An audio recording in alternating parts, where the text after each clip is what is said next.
Okey, so tanpa lengahkan masa, nampak tak yang Bika ni? Nampak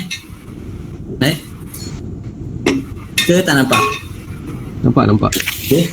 So saya dah simplifikan proses air, SLES dengan SLS. Saya dah bancuh awal-awal. Kalau saya baru bancuh, nanti dia punya buih ni nanti memang akan banyak, so we waste our time. Ini saya dah buat pagi-pagi tadi. Bila jadi macam ni, okay, bila jadi macam ni, kita just add on a few bahan je lah. Okay, DEA, betaine, lauryl glycoside, itu ada dalam saya punya slide nanti bahagian shower gel. Kalau tak clear ke apa ke, you can email me or WhatsApp me kemudian lah. Okay, Cik Razif, ini demo ni untuk hasilkan apa ni? shower gel. Shower gel, okey. Untuk demo saya akan buat 3 je. Sebab actually 4 lah. 1 shower gel, okay. Lepas tu yang ni saya dah bancuh gel siap-siap dengan alkohol. Lepas tu kita buat hand sanitizer.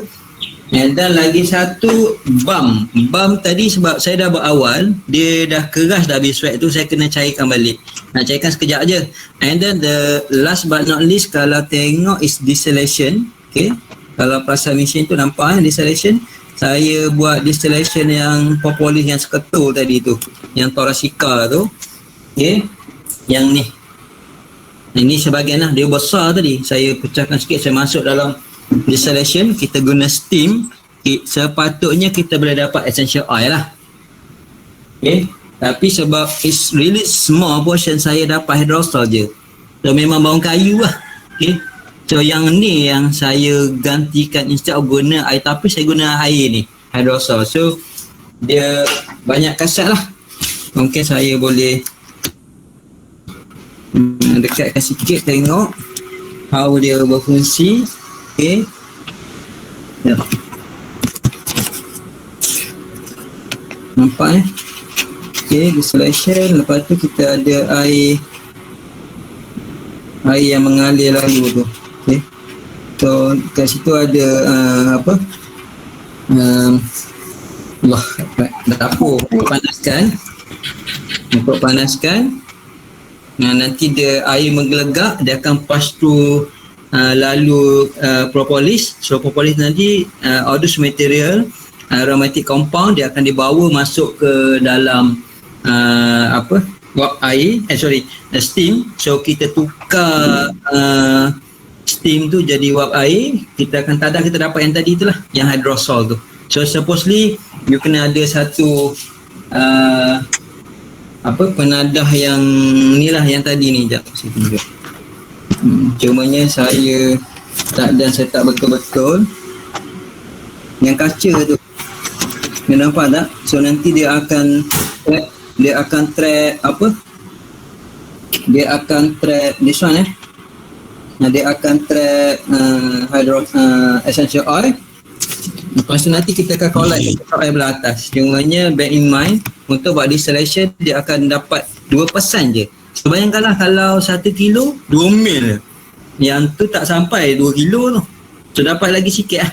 Okay, so tanpa melengahkan masa, saya start dulu dengan shower gel. Saya dah buat pre punya campuran. Kalau saya baru buat sekarang memang petang habis lambat So ini a few kita panggil surfactant punya dia ada buih, dan ini untuk pencuci dia. Okay, shower gel kita just campur je.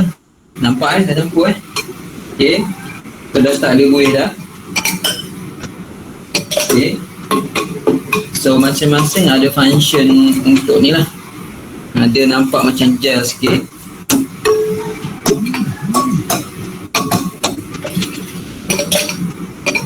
Okay, dia normally macam buat kek sebenarnya. Kalau siapa yang dah biasa buat kek itu dah campur bahan-bahan je lah. Cumanya sekarang jadi tak ada makan lah kan. Okay je. Lepas tu ini adalah pewangi. Okay, letak pewangi dengan polyglycol nak bagi tahan lagi lama. Memang ada dalam resipi tu, step by step. Okay, you just follow je. Saya nak tunjuk slide ni takut tak nampak gambar pula. Sekejap lagi saya tunjuk lepas habis ni. Saya akan cerita balik by teori Kita campur je. Okay, So ni adalah apa benda? Pearling agent. Kita nak bentuk shower gel kita nampak dalam bentuk pearl lah.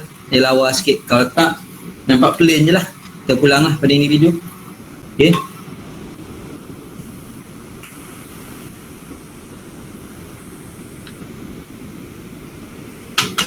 So dia akan nampak macam mutiara sikit, lawa sikit.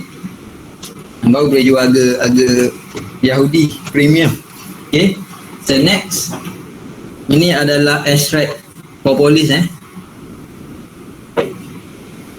Okay, extract propolis yang saya dah buat awal ini adalah water base. Nanti saya tunjuk balik resipi tu. Okay, water base. Okay, ini adalah oil base. Okay, tapi saya kenapa cerah? Saya pakai propolis crystal. Okay, api kalis lah. So letak sikit. Okay.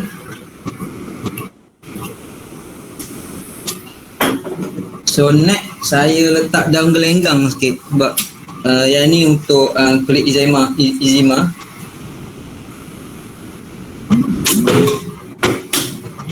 Okay. So bila kita dah bancuh ni, okay. Next step bila kita sebut on shower gel. Shower gel is bentuk gel lah. Tak boleh bentuk liquid macam ni, betul tak? So kita kena add on pemekat dia saya pakai Cocomat DEA. All this chemical yang saya pakai ni is consider surfactant lah. Surfactant dia tak ada, it's not harmful. Okay, dia panggil mild, tak ada masalah. Untuk orang yang ada masalah kulit pun insyaAllah lah. Tak sikit je.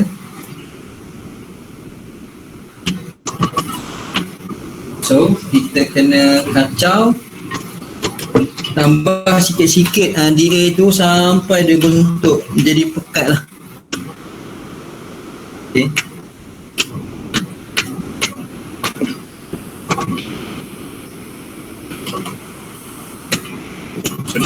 So dia kena kacau. Kacau tak boleh pakai blender nanti api boleh. Okay. Dia nampak start dah nampak pekat dah tu. Okay. So siapa nak masuk warna ke apa ke anda pulang. Yang ni saya tak nak letak warna sebab anak saya dia nak plain je, dia tak suka warna. Okay. So dah nampak pekat dah. So kalau rasa nak pekat lagi tambah lagi dia lah. Okay, that's it. Yang ni siap. Okay, saya nak buka resepi shower gel kejap. At least kita recap balik lah nanti. So now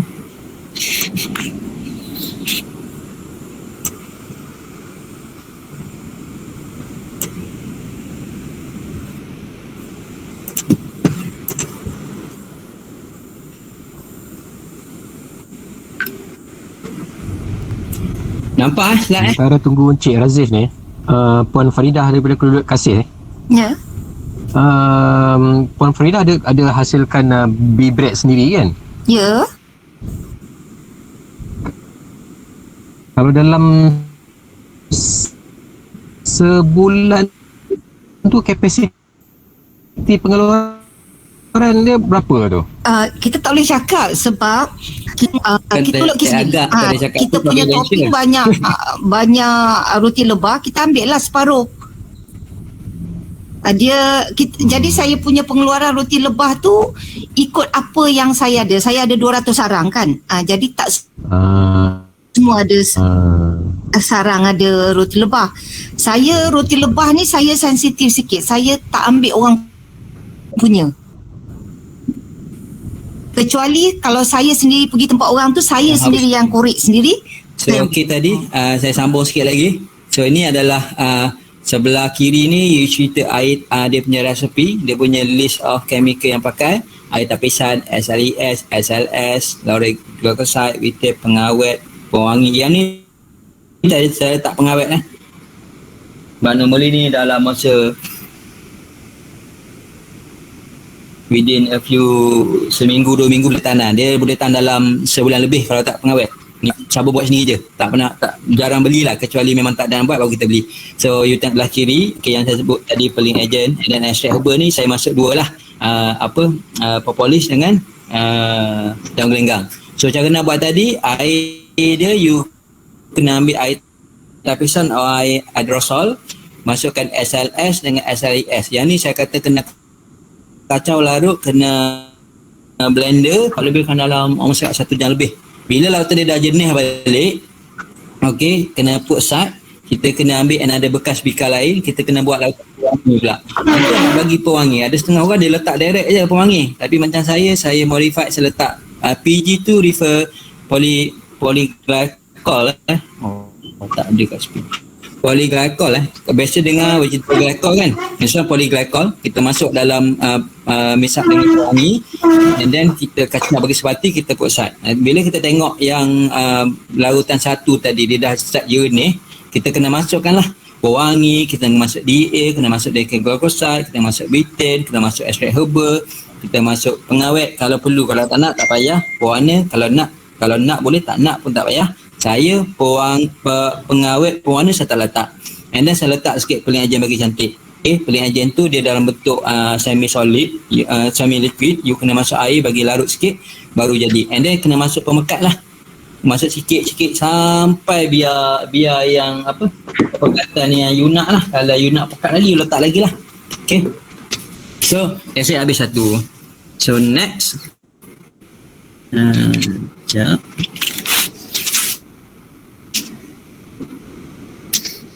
Cik Razif, ada orang tanya, proses distillation proses tu boleh ganti dengan apa kalau homemade buat kat rumah? Kena beli distillation tu. Kena ada. Kena ada. Kalau you nak buat sendiri, konsep double boiler, you kena kena tutup steam tu kena lalu kat laluan air, kita convert steam tu jadi air balik. Kena air pipe berterusan. Yang ni memang mesin dia kena belilah. Memang tak ada alternatif. Okey. Yang shower gel tadi ni campuran madu ke? Saya letak propolis. Propolis, okey. Saya letak propolis dengan daun gelenggang. Sebab saya memang untuk kulit lah. Kadang-kadang kawan, jiran, dia datang, dia request yang untuk kulit, saya ekstrakan dengan daun gelenggang. Kadang-kadang biasa propolis pun dah jadi, tak ada masalah. Cumanya dari segi daun gelenggang dia lagi powerful lah untuk kulit yang ada masalah kulit. Kalau yang untuk kulit biasa je, propolis cukup dah. Tapi kalau ada macam eczema, ada masalah panau, kurap ke, daun gelenggang is very powerful lah. Dan tadi saya dah tunjuk on the kitab perubatan bagi lama, memang dah ada citation. Okay. So ada soalan tak pasal shower gel tu? Before saya move to hand sanitizer. Hand sanitizer ni lagi senang. Rasanya semua boleh buat. Any question untuk shower gel? Tak ada? Okay. Dalam shower gel nampak macam banyak juga campuran-campuran chemical Betul. Kita panggil surfactant. Chemical ni kan sensitif pula nanti. Kata bahaya lah apalah. Surfactant is very mild chemical yang tak bahaya untuk kulit. Macam saya, kulit sensitif pun bila saya pakai surfactant ni alhamdulillah. Dan kalau betul-betul siapa yang nak buat yang organik, dia memang kena kena buat yang kena tukar chemical surfactant yang lagi mahal lah. So ada soalan tadi, macam mana nak hasilkan ekstrak daun gelenggang? Konsep yang sama tadi saya cerita. Oil propolis water base dengan oil base. You follow je tu tadi. Benda yang sama je. You instead of pakai propolis lah. Kalau nak guna daun gelenggang, guna daun gelenggang. Nak guna kunyit, you can change the raw material tu. Tak ada masalah. Dia punya method sama je. Any question lain? Kalau tak, saya move to hand sanitizer. Ini menggunakan propolis lah. Tapi kalau kadang-kadang kita dah nampak ada orang campurkan madu itself dalam tu. So boleh. Tak ada masalah. Cumanya janganlah madu baru harvest nak masukkan kat situ. Madu yang baru harvest yang kualiti cantik tu, better you pergi makan lah. Kecuali leftover ataupun madu tu kita rasa dah masam ataupun dah rasa macam dah kategori kita dia fikir nak rosak, better kita tukar jadi produk daripada kita nak buang. Minat tu dia benda kosmetik ni dia minat ni. Memang je. Saya rasa ada yang tanya macam mana nak extract daun gelenggang tu. Tadi saya dah cerita tadi. Boleh follow yang extraction slide extraction tadi. Tak apa, saya cerita balik. We have a time. ke nak kena habis dengan pukul 12? Ikut. Boleh. So far kita still got time. Okay. Okay.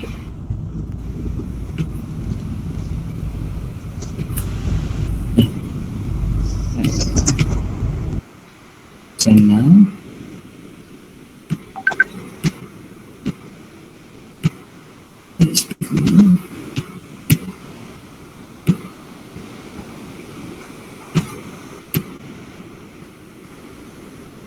Nampak tak? Okay, nampak.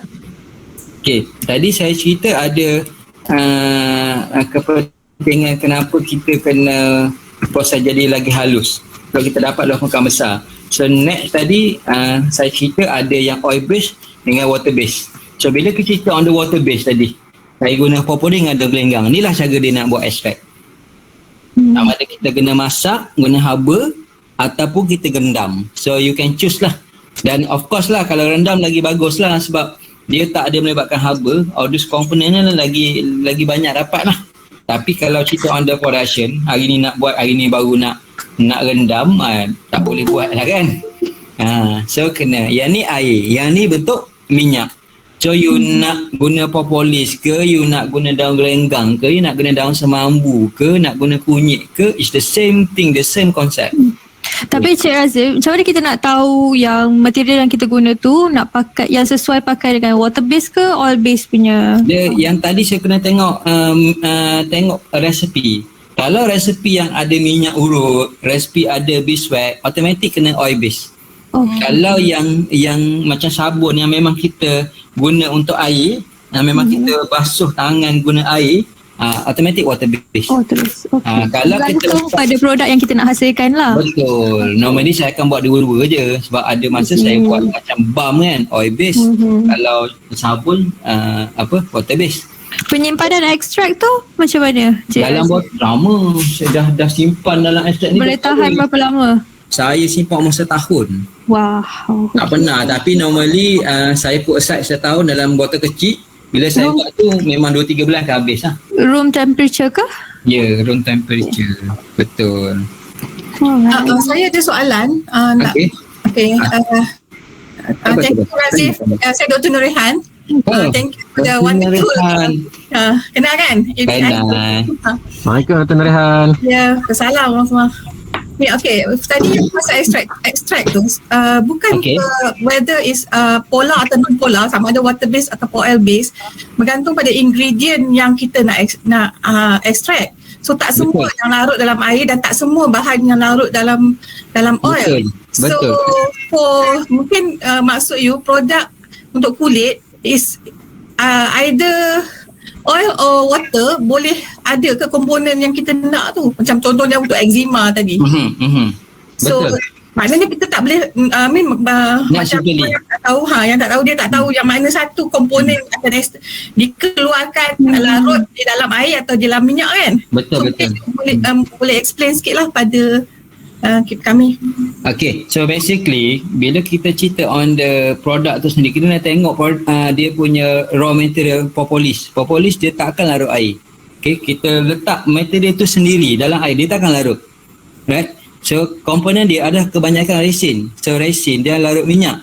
Automatic certain komponen boleh larut minyak.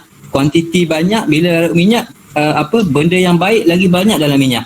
Tapi bila kita buat dalam air, saya pernah run GCMS, yes, kebanyakan komponen memang banyak ada dalam minyak. Propolis oil extraction. Tapi bila saya buat dalam water base, saya extract dalam vegetable glycol, bila saya run GCMS, ada komponen tapi so that's why saya add on dengan daun gelenggang ke apa, mana kita ada combination. So okay, dia cerita on the tak semua boleh buat, tapi ada yang boleh buat. Daripada tak ada langsung, ada juga sikit. So kena tengok before you cerita the extraction, you kena faham raw material tu apa dia punya semula jadi punya form dia. Okay, kalau propolis ada case memang dia tak boleh tapi ada bila cerita on the high end atau high level punya ni, kita boleh buat letak surfactant, kita boleh mix. Okay, contoh lotion. Okay, Lotion adalah campuran air dengan minyak. When we put kita punya surfactant, dia boleh meluas permukaan yang bubble tu, dia boleh bercampur lah. Okay. Yang menjawab Dr. Norehan? Yes, I'm familiar with extract tu. Tapi bila ditanya tadi olehnya, mungkin orang tak jelas sebab apa kita buat extraction. Sebenarnya kita bergantung pada apa komponen yang kita nak extract.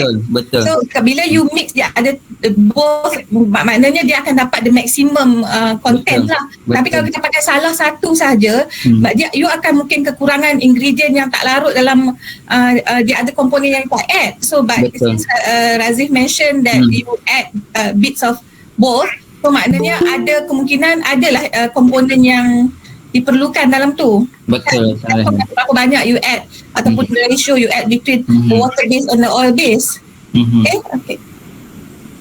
Thank you, Azif. Very good presentation. Terima kasih, Dr. Ya. Ada soalan tadi dari siapa? Dego, minyak apa untuk direndam? Yang tadi saya punya extract tu saya pakai minyak bunga matahari je. Tak ada masalah. Kan tadi dalam slide tu saya kata you nak pakai minyak kelapa sawit ke minyak. Saya tunjuk pada slide dia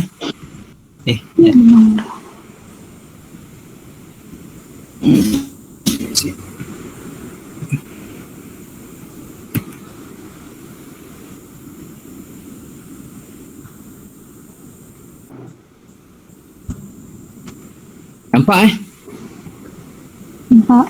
Okay. So minyak tadi tu, it can be apa-apa minyak, tak kisah. Minyak kelapa dara ke, olive oil ke, bunga matahari ke, mustard oil ke, minyak sawit ke, tak kisah. As long you need to know you nak pakai minyak apa dan kenapa nak pakai minyak tu. Tak ada masalah. Macam masing-masing dia pun ada capacity. Kalau kita cerita on the heavy oil dengan light oil, okay, dia ada dia punya capacity yang boleh menyerap bahan-bahan ekstrak kat dalam lah. Okay, berapa capacity dia. Kalau ringan dia boleh serap lagi banyak. Kalau heavy dia lagi sikit. So bila cerita heavy dengan light ni, light ni dia cerita on the minyak biji-bijiran macam minyak bunga matahari, dia lagi ringan. Kalau minyak heavy ni minyak dekat akar, maknanya kita cerita satu pokok tu. Okay, akar dia akan lagi berat lah. Menjawab tak soalan?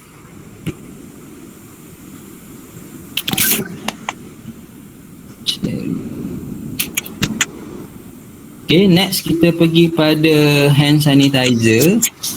Okay, hand sanitizer ni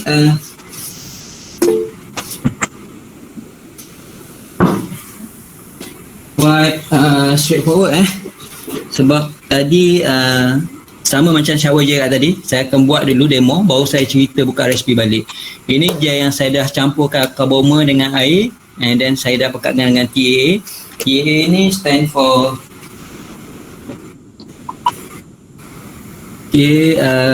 triethanol alamin. Dia actually nak reducekan pH. Bila dia turun, dia reduce pH, okay, dia akan bekukan bentuk gel lah. Ini yang dah bentuk gel lah. Okay.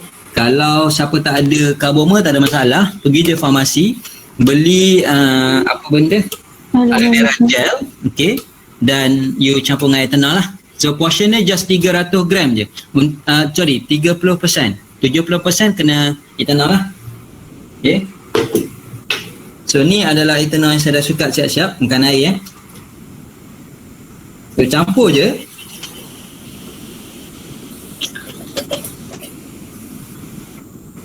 Lepas tu you kena hand blenderkan dia sampai dia bentuk gel. Okay. Sebab frankly speaking, kalau kita deep on detail dengan hand sanitizer, dia ada dua. Satu dia panggil dia portion hand sanitizer kena dua. 30% air atau gel, 70% lagi kena ethanol. Yang ni 30% saya pakai gel. Ada setengah orang 70% ethanol, dia ambil lagi 30% air, that's it. Dia akan bentuk liquid lah. Kalau saya nak bentuk gel sebab saya dah dalam gel tu saya masukkan propolis extract kat dalam. Propolis water base. So far memang siapa pernah pakai, tangan kita tak, yalah alkohol kan kita faham, bila kita pakai banyak kali dia akan keringkan kulit. So, bila kita letak gel bring on the propolis itself, dia akan some sort like protection lah. Encik Aziz. Ya. Untuk sanitizer ni pun dia penggunaan propolis juga Saya pakai propolis sebab madu saya tak banyak. Saya tak nak membazir madu, baik saya makan daripada start produk. Jadinya yang masuk madu. jadi yang beraksi sebagai sanitizer ni adalah ethanol tu ke ataupun propolis tu? Okey, yang beraksi sekarang ni untuk bunuh kuman tu atau virus ethanol. Right. Tapi untuk protection kulit, it can be madu, it can be propolis. Polis, ya. Tak ada masalah. Okey.